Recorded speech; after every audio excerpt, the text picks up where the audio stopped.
Hello, good evening, welcome. This is Hot Edition. We're live on news at the Sawe Kanda, also live on Kesme 107.1 in Tamale and beyond. We're live on W93.5 in Wa and beyond. Also live all across the world on 3news.com. We're also live on Facebook and X at 3FM 927. You can also share your thoughts and views, comments and opinions on the issues as we go on here on Hot Edition on 3FM 92.7. Coming up this evening, President Kufuor's refusal to assent to witchcraft bill, breach of constitution. That's according to the minority in parliament. We'll give you details of that shortly. And also the meeting to address grievances of mortuary workers suspended after the leadership of the association claimed government representatives did not have the mandate to engage them. We'll give you details of that. We'll hear from the executives on why they were dissatisfied with the delegation from government, for that matter. Also this evening, 2 lives lost and others critically injured after unknown gunmen attacked the Kumasi Boko-bound commercial vehicle in the early hours of Monday morning. We'll give you details of that show as we go on here on Hot Edition. Plus, an Accra High Court dismisses the case by the Office of Special Prosecutor against the former Commissioner of the Customs Division at the Ghana Revenue Authority, Colonel Kojo Damwa, retired, over the La Bianca report. Stay with us because we have reactions to this story that's just coming through from the Special Prosecutor's Office on this matter. Here on Hot Edition on 3FM 92.7 of the latest in business, sport and entertainment coming up over the next 60 minutes.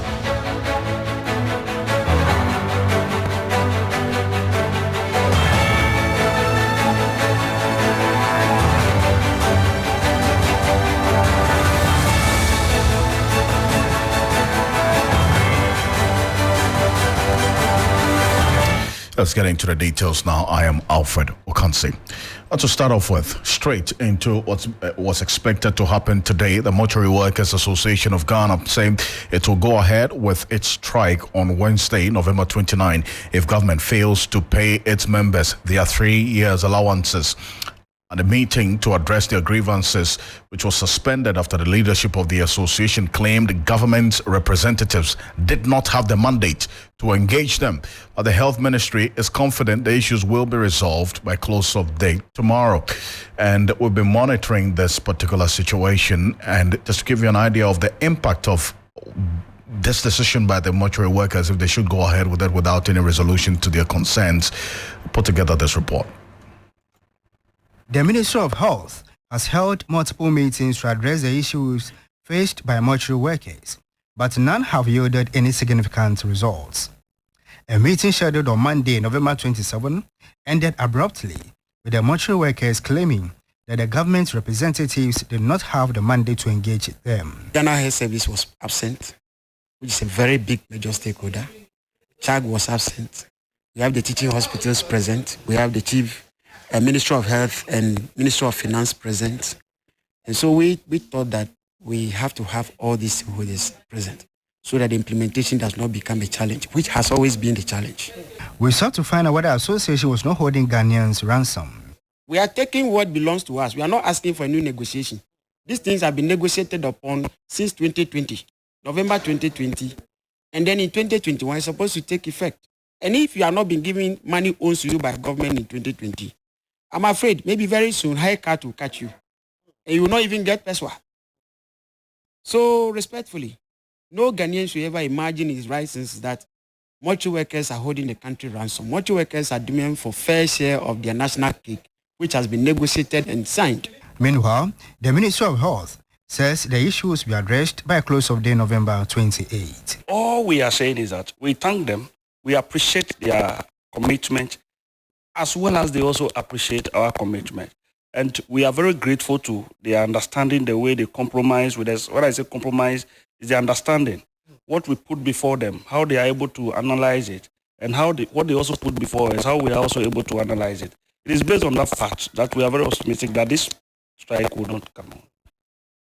Oh, that's my colleague Daniel Opoko there, giving details of how this is going to impact on all of us, in fact, the members general public, if this threat of a strike by the Mortuary Workers Union goes through. But an Accra High Court has dismissed a case by the Special Prosecutor's Office that was filed against the former Commissioner of the Customs Division at the Ghana Revenue Authority, Colonel Kojo Damwa, retired, and a former Deputy Commissioner of the same division, Joseph Eduche, over the LaBianca report. Now, the court also awarded 10,000 cedis cost against the Special Prosecutor.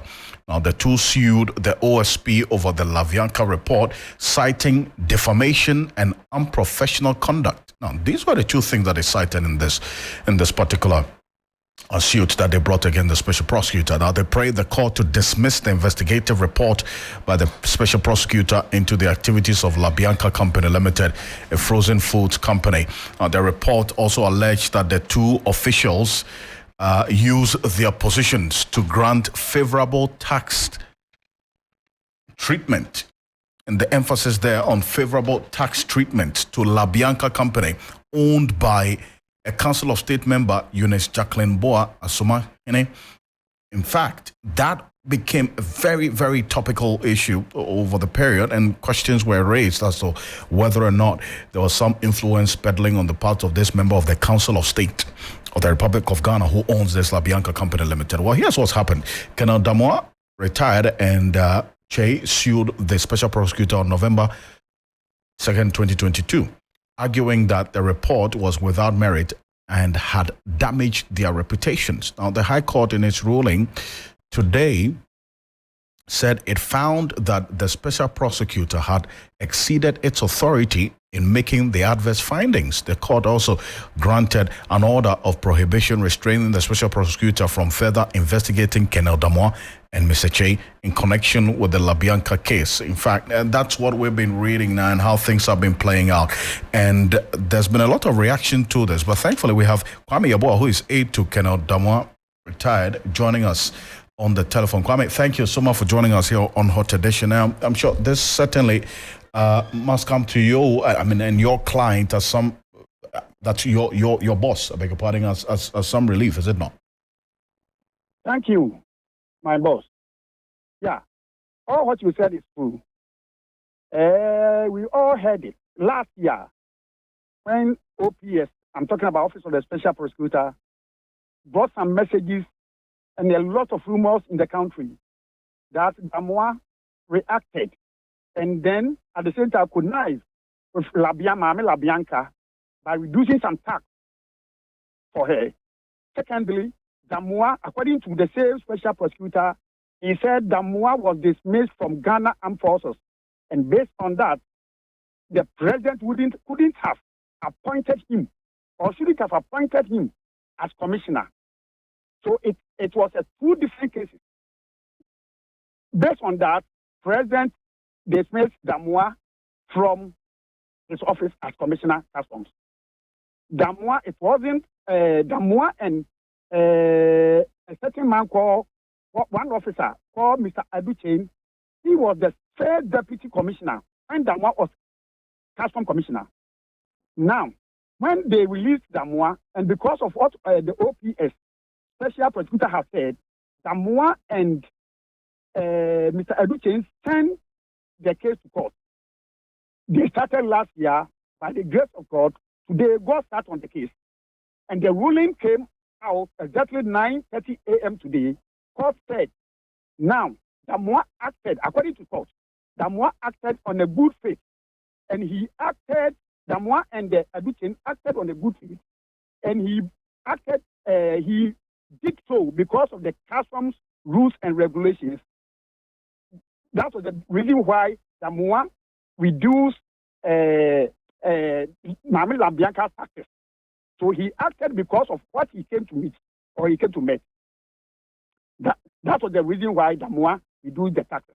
So according to court, Damwa acted on a good faith. On a good faith based on what you're saying, that what he came to meet. Based on what he came to meet at the customs, because it is a line. According to customs rules and regulations, when somebody imports more than 20 or so containers, the person has a relief.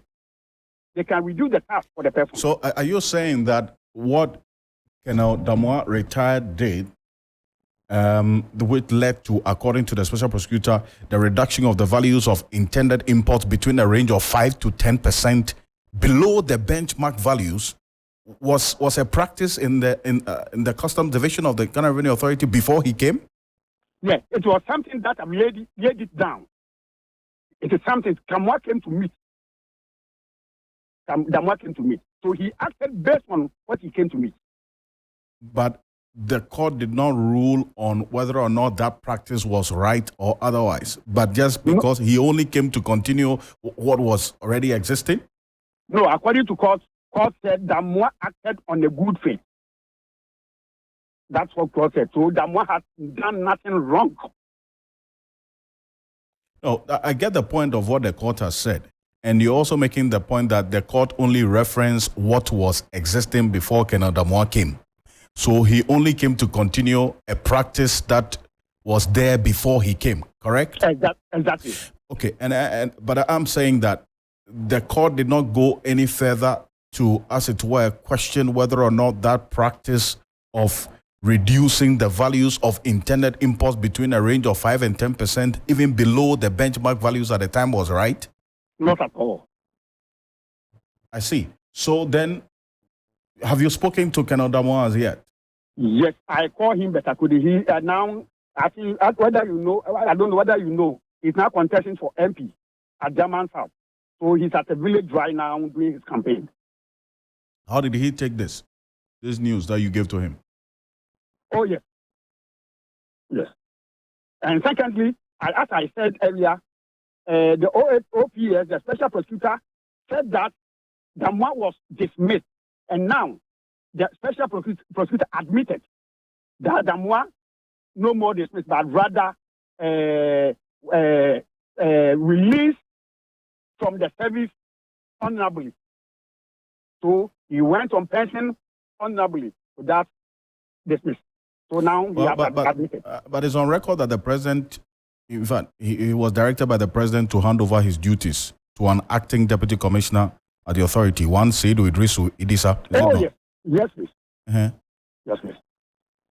At that time, the special prosecutor has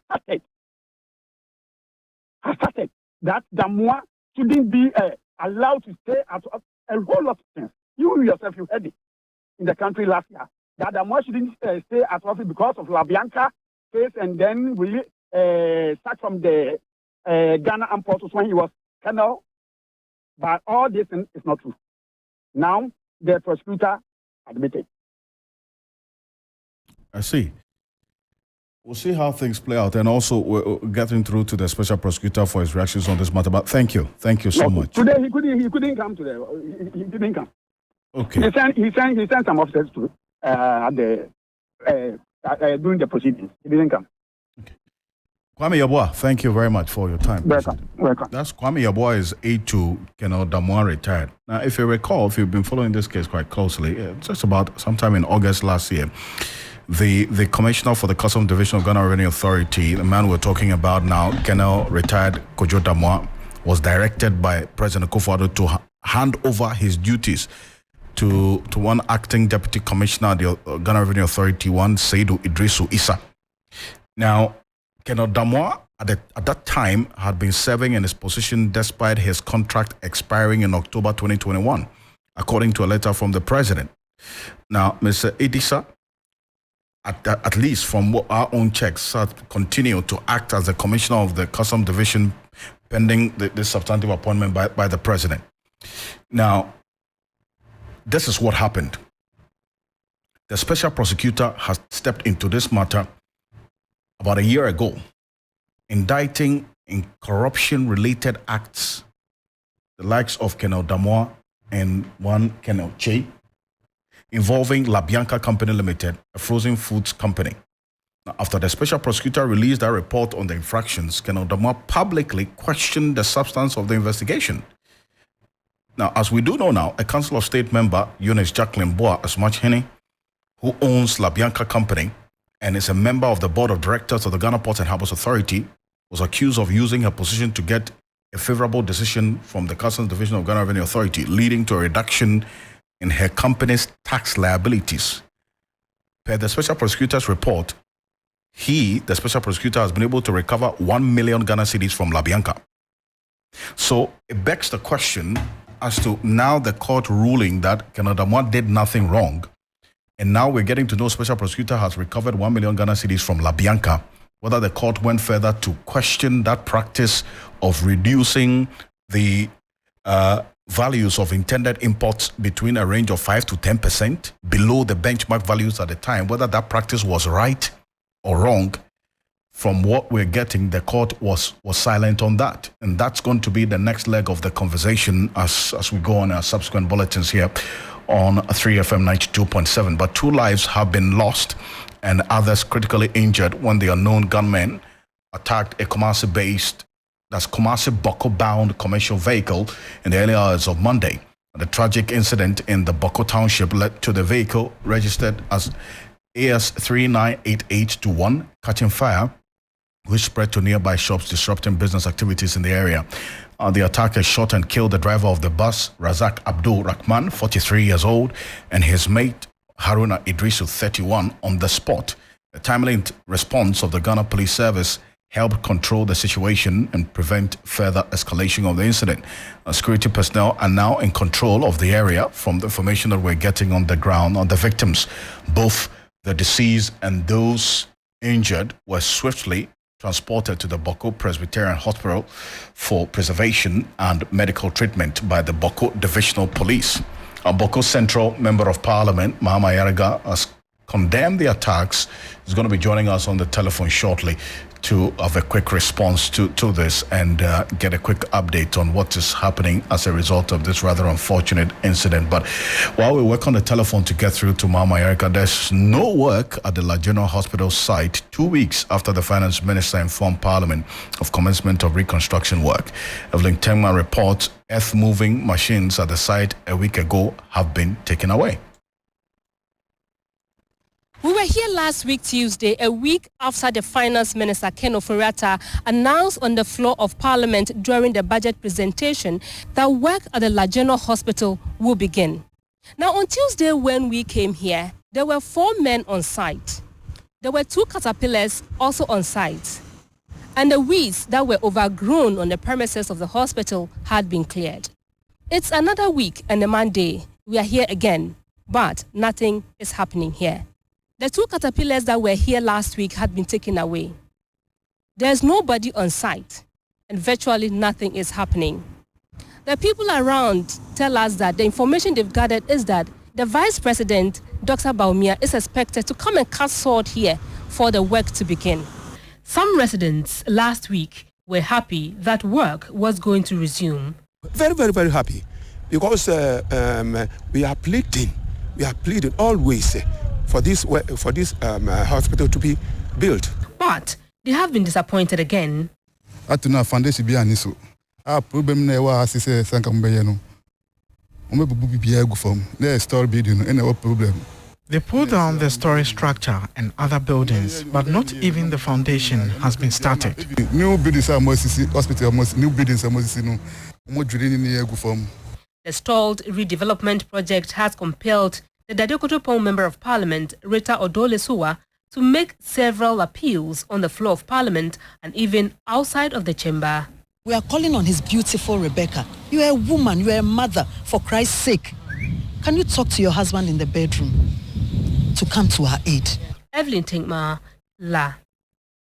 And we'll keep an eye on this La General Hospital construction every step of the way and be updating you exactly what's going on. At least we do know now that the earth-moving equipments that were seen at the site of this hospital just about a week ago are nowhere to be found. As of this morning, they've been moved from the place. And we're still asking questions as to when the reconstruction of the La General Hospital will begin. And that is the concern of the residents who depend on this La General Hospital for health care. So stay with us here on 3FM 92.7. But another concern that's really been consistent over the last few days is the Tema Refinery, Tema Energy and Processing Limited deal. Now, the management of the Tema Refinery has refuted claims it is entering into an agreement that is not in the interest of the company. Now, Tor maintains it will receive in excess of $170 million from its lease agreement with the Tema Energy and Processing Limited. And the deal has been heavily criticized by energy analysts, with the Attorney General being the latest to describe the company as lacking track record and capacity to implement the project. And the management of Tor has been responding and hitting at the workers, accusing them of engaging in baseless and insulting language. That's according to the management of the Tema refinery. Now, we have some energy analysts who have also been questioning exactly the motive behind this particular decision by the management of the Tema refinery to go on this path, and that is what the focus is right now. If we're going to get through to Dr. Yusuf Suleimana shortly, who is an energy analyst, to give us his thoughts on this position by the Tema refinery management as against what the workers are concerned about. Dr. Yusuf Suleimana, can you hear me? Good evening. Thank you so much for joining us. And good evening to your cherished listeners in Ghana and across the globe. Thank you for having me once again. Great. Now, the management of the Tema refinery has spoken. They are saying that for them, to the extent that Tor is going to receive in excess of $170 million from this lease agreement with the Tema Energy and Processing Limited, they practically see nothing wrong. This is a deal that is going to help Tor to progress. Now, what are the specific concerns about this new Tema Oil Refinery, Tema Energy and Processing Limited deal? Yeah, so the concerns, Alfred, historically it has been the same, nothing much different. What are the key concerns? Everybody knows that Tor requires critical investment to come back, to production mode profitably. And we all believe that, a private sector participation is the right way to go. Now, if you notice what has been happening with respect to this deal, I went through the release from the management, and I noticed that they try to still justify beyond every means that this deal is what they want to go for, and they also want to say that Torinco has been the one that they're going to go with. Now, what analysts have been saying, and the Tor workers have been saying, is the fact that two things are required for every deal to stand the test of credibility. To stand the credibility test and to ensure that it should be able to turn the fortunes of the refinery. Number one, whoever partner is coming should have the financial wherewithal to be able to support the refinery to run profitable. It should have the technical ability. These are the key concerns. Well, with the technical ability, we all know that, this company, they haven't been to that business yet. But I think that can be granted. No problem about that. Of course, the technical ability, you can always hire. But the key issue, the backbone of this has been the financial capability. Now, what we understood was that when it started with Decimal Capital, Alfred, apart from the inconsistencies with respect to the change of name, of course, we can say that it's strategic because the release tried to explain why the change of names with at least three special, vehicles, purpose vehicles that have been formed along the chain. Started with Decimal Capital, which came with a vehicle like a Bay Bridge, Then because of the fact that they believe one of the principal leaders, had some legal issues, they changed it from, they introduced Toronco, they knocked out Bay Bridge and introduced Toronco, as a second vehicle of a sort, in a way. So now you don't even know which one is a mother company and which one is a vehicle. So what we know is that fast forward, Toronco has also, changed to this Tema Energy Processing Limited. For me, Alfred, all this, I am okay, though they still have some bit of credibility issues because a company don't really do that, especially if you don't have the track record in the business. But granting that you've done that for strategic reasons, which can be accepted.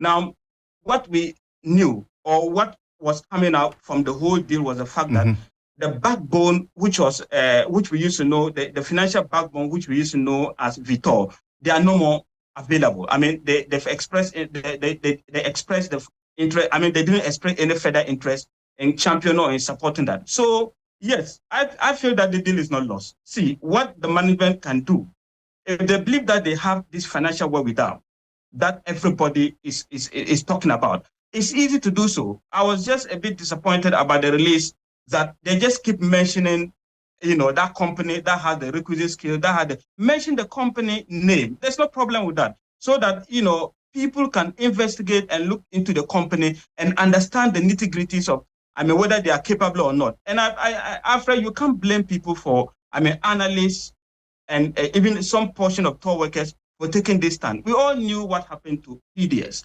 in our country, Ghana. So when deals like that are coming, we want somebody who is coming to form a kind of a symbiotic, a mutual beneficial relationship, but not a relationship that is parasitic, where the person is coming to fit on the system. That is the basis of all this. So I think the onus lies on the management. They've done the release, but I still think that it still lacks basic element. What are the basic elements? Let them prove beyond reasonable doubt who the financial backbone is. If that is clear, I don't think any worker will stand to against, or any other candidate may have much problem. Though some will still have problem with other integrity. But where I sit, Alfred, I am interested in the refinery coming back to life. I am a technical man. I have been in the refinery. I have been in tour for quite a long time. And I get so worried that a refinery with rotating equipment can be in this kind of inertia for this elongated period of time. There's a chance that you may not be able to have it smoothly on demand. And that's the fear. So time is not of our best ally. Time is of very essential. If the deal, as we clearly see that they want to stick to this, you can clearly see from all the justification they are making. They've compared other deals. We haven't seen any other deal, of course. Analysts, somebody like me, I haven't seen any other deal. I'll be very interested to see other deal to compare with Toronto. But let's take them by the judgment so that when anything goes wrong, we take them responsible. And I'm also very happy that the special prosecutor has come into the picture, the attorney general has come into the picture, and those points that the attorney general and special prosecutor they raised, they are salient.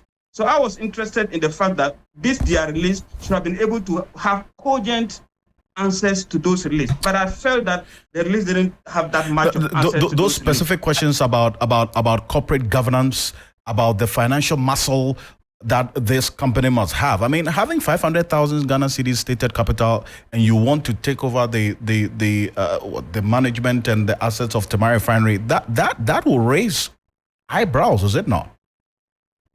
That's a fact. You are spot on. And that is the basis of all this. Why a lot of us, though I am very interested in getting deal as soon as possible. But looking at the numbers, Alfred, even looking at what they are putting out, that the potential benefit all stand to gain, those are quite juicy.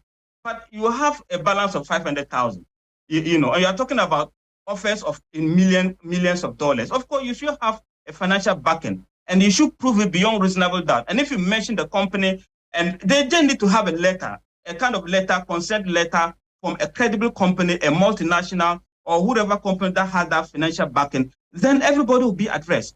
Then the other aspect of the corporate governance and other, especially, the reason why they say they change it to Tema Energy, Processing Limited, is the fact that they wanted to involve poor workers. And if you notice their list, they alluded to the fact that they did it in a rush and there was some inconsistencies. So I want to urge them to rectify those inconsistencies.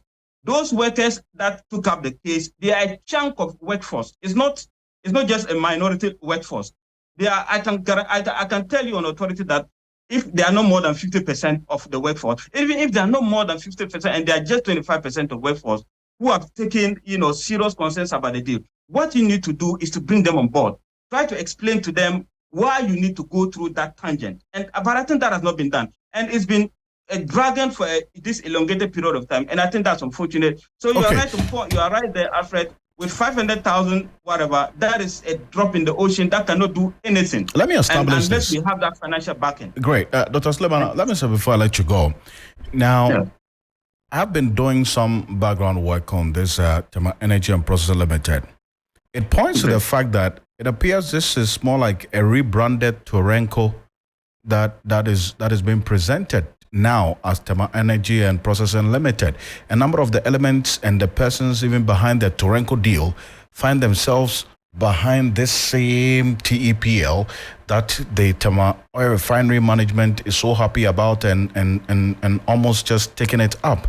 So if the Attorney General's assessment of Torenco is anything to go by, shouldn't we all be concerned that this Tema Energy and Processing Limited, what appears to be a rebranding of Torenco, is now being given all of these favorable responses by the Tema Refinery management? Yeah, that's a fact, and everybody knows that. And then your research is spot on, Alfred. Tema Energy and Processing Limited is the same as Toronco, is the same as Desma Capital, is the same as Baby Preach. These are all the same thing. Only that if you notice, they change it based on their own explanation due to strategic reasons. I don't see why you should change from Toronco to Tema, energy processing, for the simple fact that you want to, because of the workforce that you are going to add, which itself has a lot of problems. So these are the issues. These are the very much issues. It's becoming so murky. And so if they still want to go on the deal and they still want to stay on the course with the deal, they have to clean their house. They have to make sure that all these nitty-gritties, they are ironed out. And I'm just surprised to know that if you look at the release that they put, it appears that they want to say that the special prosecutor or the attorney general didn't contact the management of TOR before coming out with that release. That would be very strange, because they had such much time. So if somebody brings something on your table against another person, of course, before you come out with a release, you should have been able to, or you should have contacted the other party that is accused. In this case, the board members of TOR and then the management of TOR, I believe the special prosecutor or the attorney general would have contacted them. But if you look at their release, it appears that they were not contacted. If they weren't, that would have been so much unfortunate. But I don't want to believe that they were not contacted, because this has dragged on for a elongated period of time. Alfred, to cut things short, going forward, we need TOR back, and we need TOR back in record speed. We need players who are not going to be parasitic, who are not going to be feeding on the system. We need serious players. Everybody knows that. So if Toronco, Tema Energy Processing Limited, whatever, if they can prove beyond reasonable doubt that they have that financial wherewithal, but not that $1 million or $500,000 or is it Ghana cedis or I don't know. It's 500,000 cedis, yeah. That is laughable, Alfred. A refinery that needs a closer to maybe $500,000, about 500 million, to bring it to a state that can be world class. Right. You are talking about 500. That is not acceptable. Indeed. So that is the backbone of it. If they can cross that bridge, the bridge of proving that they have that financial wherewithal to transcend this deal beyond whatever everybody is worrying about, then everybody is good to go. Nobody is against the deal at the end of the day. But lastly, I want to mention that very important thing, Alfred. They are still staying the course. I want to state on record that it is important that this attorney general and OSP came out with this. If anything goes, if they should stay on course and go on the deal, and there is any financial malfeasance or anything happen, or the deal couldn't go through, and we have lots of time, people should be taken responsible. People should be accountable. I mean, people should be prosecuted, for wasting the refinery time or whatever. But my wish is that they are able to pull the deal through. I'm not against them. I just wish that they can get the right partnership. If they don't have the right partnership, they should stay aside and let us have somebody who has the requisite technical and financial capability to be able to champion the deal, Alfred. Dr. Yusuf Sulemana, I thank you so much for your time. Appreciate it.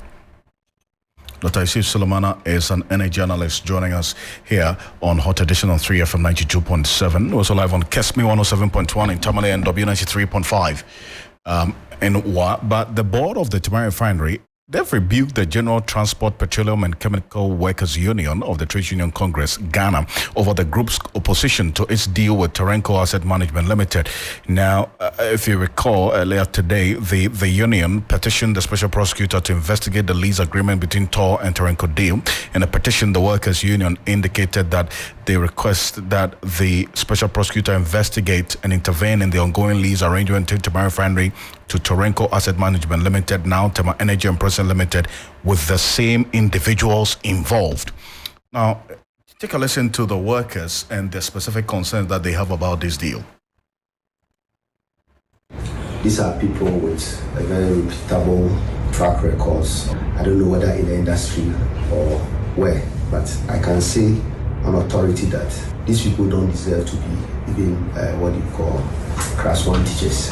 Simply put, you've been asked to come and steer the affairs of the refinery For the past 2.5 years now, you've not been able to secure a strategic partner. But all that you seek to do is to bring in a company with a very questionable character. And from day one, they've changed their name from Decimal Capital to Bay Bridge, now Torenco, and now Tema Energy Processing Company Limited. What at all do the board of TOR looking for? Are they looking for a strategic partner, or they are looking for something that will be beneficial to themselves?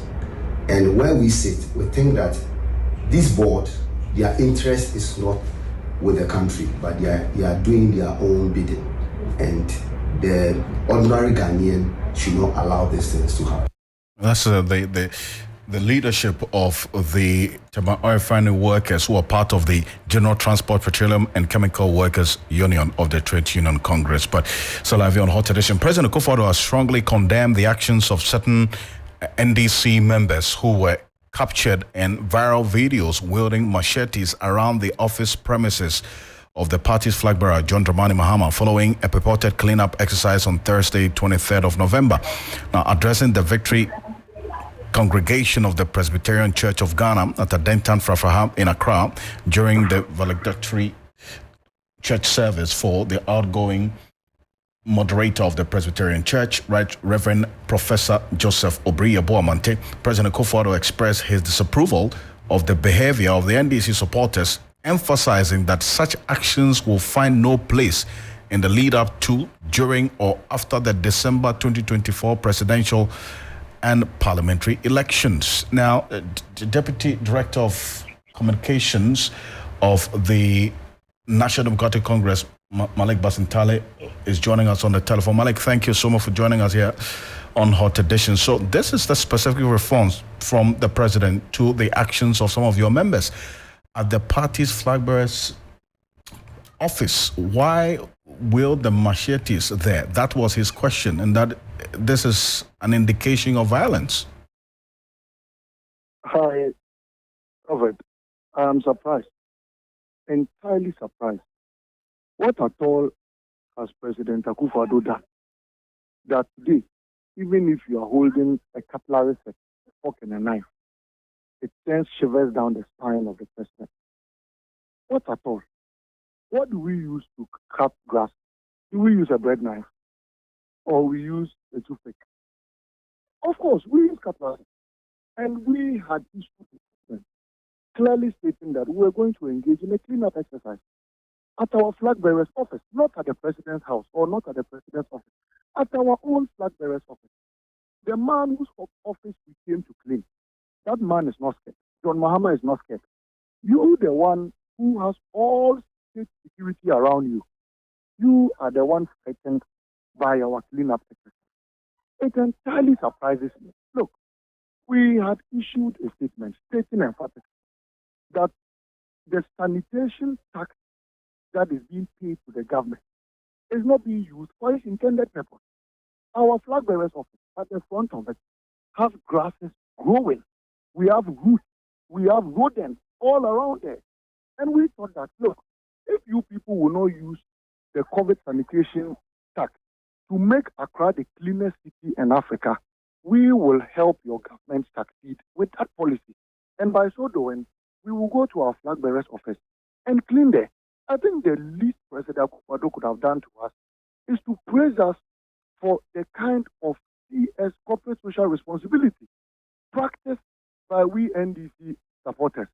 But for the president to find our cleanup exercise worrying to the extent that he's pleading on pastors to pray for the peace and stability of this country, I think it's neither here nor there. The last time I heard some soldiers were going for a keep fit exercise. And that when they go to the president's house at Nima, coincidentally, they started singing Jama songs, "We Go Show You." The next day, the president was preaching against schools in Ghana. So today, nobody can be seen even buying a cutlass to go and farm. Nobody can be. Look, when I asked the people to raise their tools, there were people who raised brooms, and there were people who were raising even mops. And these were the equipments that were used in cleaning our flag bearers' office. Well, his quoted specifically are saying that it is his honest hope that the machetes and weapons brandished last week at the residence of the candidate, your candidate, are not signs of things to come in the run-up to the 2024 elections, and that if it is, he can assure you that they will find no success with them. You will find no success with them. He's quoted as saying, quote, "I want to state for the record that under my watch, no person or group of persons, no matter their political coloration, will destabilize our country nor destroy the peace that we have all suffered to enjoy." Look, it's neither here nor there. Throw that statement away. It has no place in the exercise we undertook at our flag bearers house, and nobody can stop us from engaging in cleanup exercises. We are even contemplating that as a result of the very successful cleanup exercise we had at our flag bearers office, we may repeat that on different occasions. I think President Akufo-Addo should rather think of even inviting us to come and have a cleanup exercise, maybe in his house, or Alhaji Baumia inviting us. But for the fact that you feel in your heart that there is something wrong, and there is something wrong to the extent that if somebody even takes a toothpick, you feel he wants to use it to prick you. I don't think anybody should have any problem with a group of people engaging in a cleanup exercise. Look, Alfred, the only tool I saw there that had nothing to do with cleanup was a bulb shrink. I don't know how you call it in Fee. The Tree people call it bentua. You know it. Somebody displayed a bentua. And I personally approached him and said, "What have you come here to do with this?"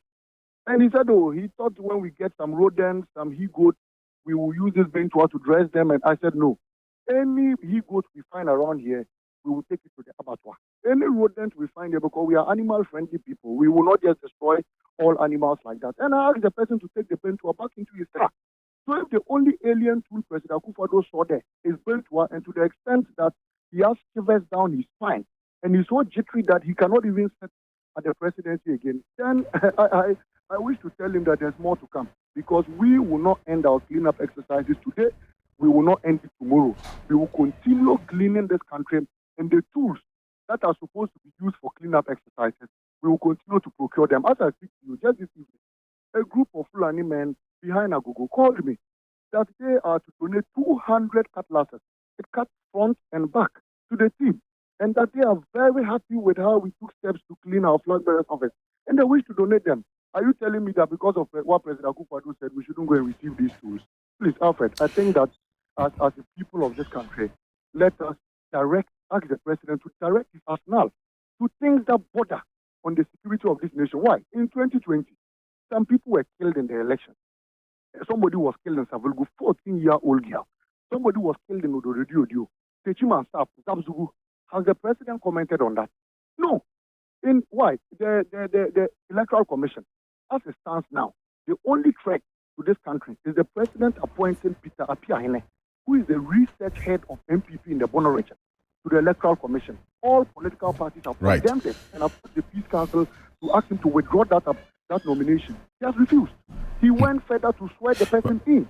So there are things that the president should be addressing that he's not addressing. And if he wishes, and thinks that he will use his time to address cleanup exercises by NDC people or any other group in this country, then look, he will keep talking and talking and talking, because we have to sanitize this country, Alfred. Whether he likes it or not, we have to clear the weeds, we have to sanitize the system, and we'll do so until December 7th, 2024. And nobody can stop us from engaging in such cleanup exercises. Malik, thank you very much for joining us. I'm most grateful. Malik Basintale is Deputy Communications Officer of the National Democratic Congress, NDC. The Adam Member of Parliament, Comfordoyo Kojo Ganza, has also expressed strong abhorrence at the imposition of taxes on sanitary pads in the country. Addressing Parliament today, the MP questioned why the tax is still there, calling urgent interventions to ensure that this is removed.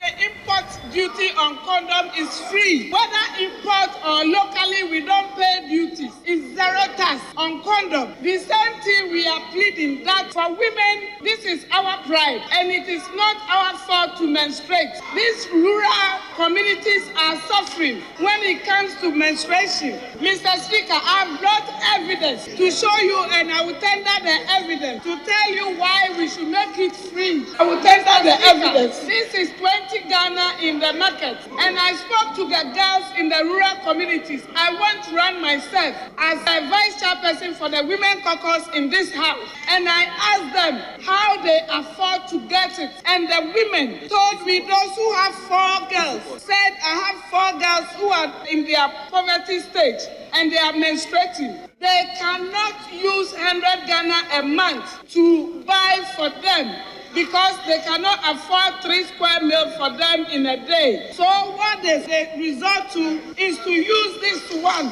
for them. And Mr. Speaker, this is what the girls in the rural communities are using.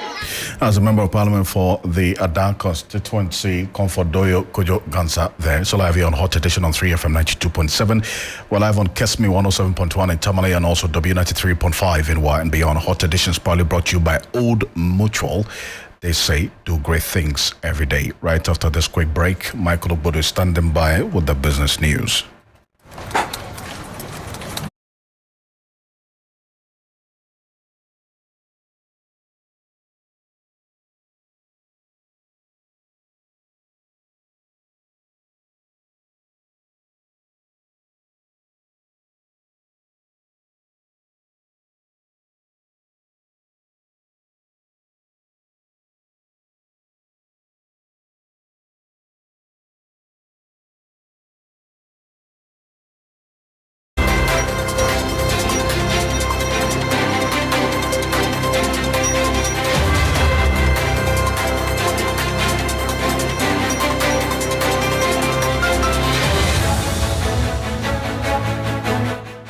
Hello there, welcome to the business segment here on Hot Edition. I am Michael Obodu. Coming up in today's edition, Bank of Ghana maintains policy rate at 30% amid economic uncertainties. Meanwhile, economists describe move as expected. We have the details coming up shortly. Please stay with us.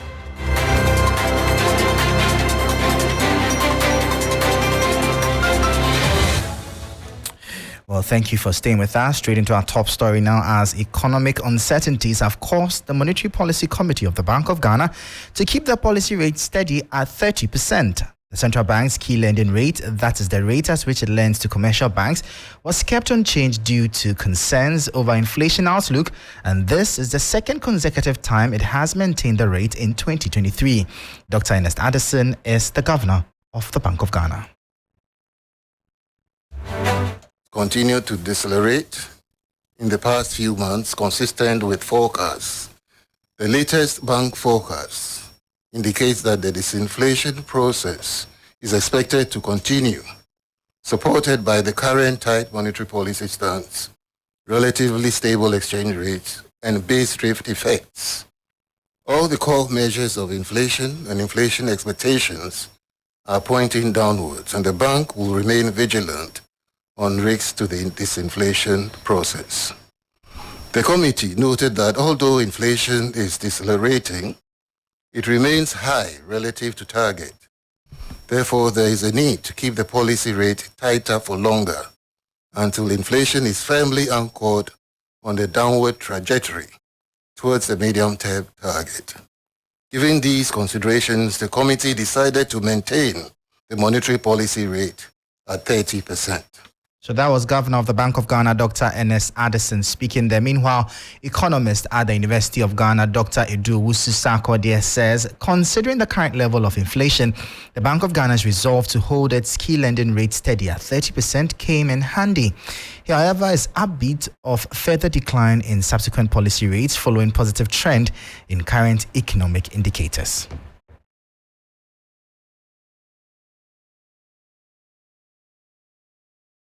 Inflation has been trending downwards, budget deficit is narrowing, the city has stabilized, and so we're expecting a reduction. But again, so I wasn't expecting an increase because the indicators are pointing to the right direction, so I wasn't expecting an increase. But the BOG has justified their reason for maintaining it and not reducing it because they said that if even though inflation is trending downwards, which we call the disinflation, but they still think that inflation at 35.2% is still high. Currently it's at 35.2%. So that's their reason for maintaining that it's still high. And so they want to make sure that it declines to, maybe below 20 or around 15% before they begin to review it. So that's the reason. The good news is that all the indicators from within and outside the country, they're all pointing to the right direction. They're seeing the increase in price of our export commodities, gold, cocoa, crude oil. And these are all signs. For many years now, we're recording current account deficit. Now we are recording current account surplus. So things are recovering. So it's a good news for the economy. That was economist Dr. Edu Susako with the University of Ghana. We'll be exploring the MPC conversation further at 6 p.m. on Business Focus on TV3. Now, away from that, the Minerals Commission has expressed worry over the recent surge in accident rates reported within mines nationwide this year. Records indicate 7 fatal accidents and approximately 14 serious injuries thus far. The Deputy Chief Inspector of Mines at the Minerals Commission, John Amweni, has called on mining companies to prioritize safety compliance measures. He warned of impending sanctions for entities that fail to adhere to these safety protocols. Up to date, we have about 7 fatal accidents nationwide for the mining companies. And then we also have about 14 serious injuries. If we say serious injury, that is the lost time injury, which extends beyond 14 days. So if you have a lost time injury, like you have a cut of one of your finger, and then after 14 days, you still cannot go to work, then we term it as a serious injury. So we were saying that 7 fatalities and then also 14 serious injuries as of now. This is very worrying. That's why I say I'm not even feeling comfortable. I'm a regulator. So if we see this thing, then we are very well. But the most important thing is that we have assurance from some of the mining companies. Mining companies, they are performing very well. Perform very well. But some of them are also, so that's this awareness. Even this awards we are taking this one to help. John Amweni is Deputy Chief Inspector of Mines at the Minerals Commissions. Now, finally, players in the real estate sector are being encouraged to implement strategic and cost-cutting approaches amid economic challenges to ensure success. Businesses within the sector are dealing with challenges resulting from global economic issues. And now, Dr. Prince Joseph Ayiku, who spoke to the media on the sidelines of Greatest 35th Anniversary and Awards, where Lakeside Estate Limited was adjudged overall real estate company of the year.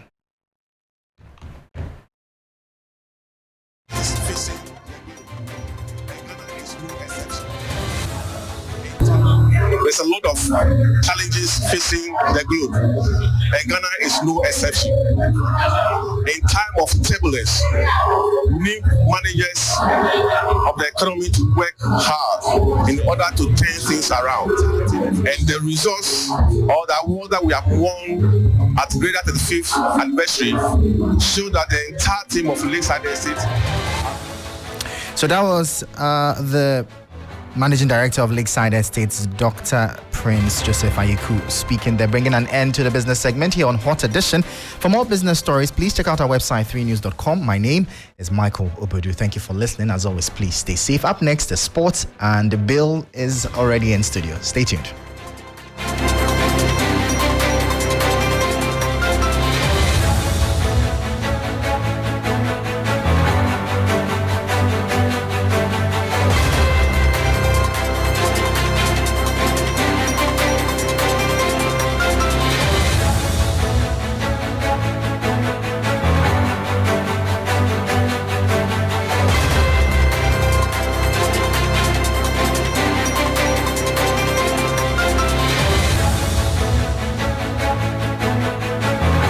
Hello, good evening, and welcome to the sports segment here on the 3FM Hot Edition. My name is Bill Ishen.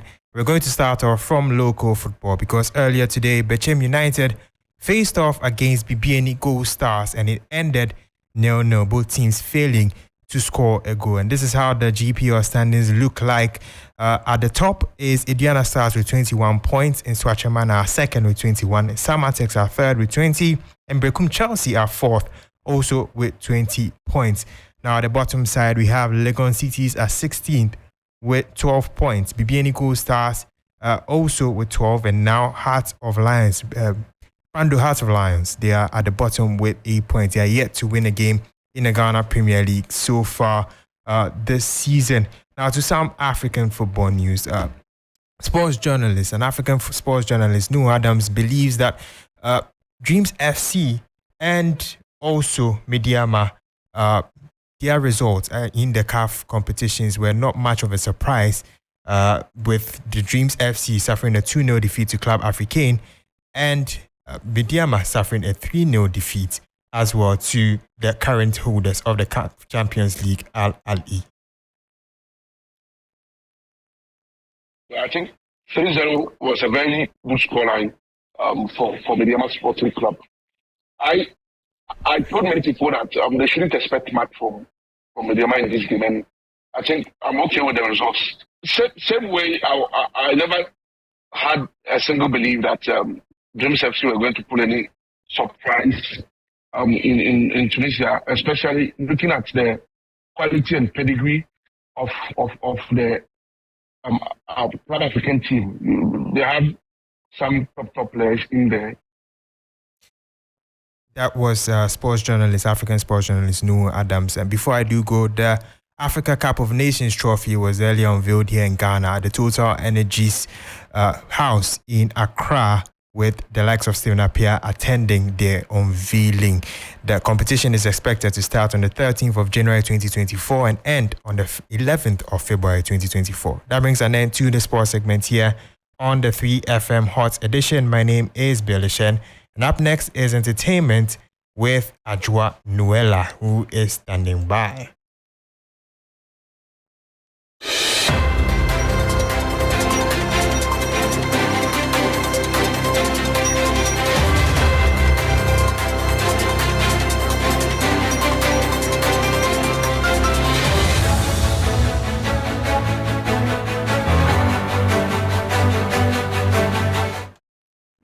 Well, hello, good evening there. My name is Noella Donko, and I'm here to present the entertainment in news. Now, the African Night on TV3 Mentor Season 12 premiere afforded the contestants the chance to serenade the judges and fans to some authentic African melodies. Now, the 11 contestants gave their best as they put their best foot forward to secure a spot in the next stage of the contest. For the first time in the competition, Juella, the star performer winner, was nominated also for the first time with her performance on Yvonne Chaka Chaka's Umkomboti. Now, unfortunately, King George was let go as he failed to meet expectations. Now, you want to vote for your favorite by dialing *713*13# or downloading the TV3 reality app to vote.